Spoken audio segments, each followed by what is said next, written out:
हिजो जाजरकोट जिल्लाको भेरी नगरपालिका वडा नम्बर 2 रिसाङमा गएको पहिरोमा परि हराइरहेका 3 जना मध्ये 1 जनाको शव फेला परेको छ।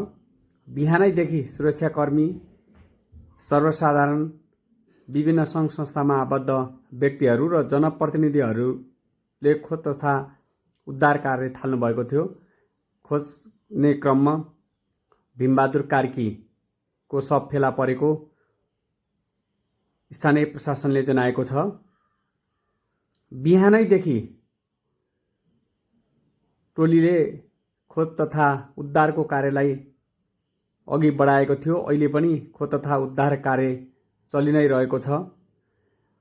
झन्डै 150 भन्दा बढी मानिसहरूलाई सुरक्षित स्थानमा राखिएको छ, जो पहिरोको उच्च जोखिममा हुनुहुन्थ्यो।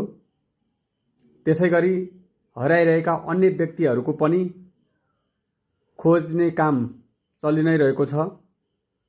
हिजो दिउँसो 4 बजेतिर गएको पहिरोमा परेर 10 जना व्यक्तिहरू घाइते हुनुभएको थियो। उहाँहरूको केहीको नेपालगञ्जमा र केहीको जिल्ला अस्पताल जाजरकोटमै उपचार अहिले चलिरहेको छ। दुर्घटनामा पर्नुभएका 1 जनाको मृत्यु भएको पनि खबर प्राप्त भएको छ। एकदमै दुःखद खबर हो यो। अविरल वर्षापछि जाजरकोटका विभिन्न ठाउँहरूमा आएको बाढी पहिरोले गर्दाखेरि सडकहरू अवरुद्ध हुनुको साथै विभिन्न व्यक्तिहरूका घरहरू पनि भत्काएको छ।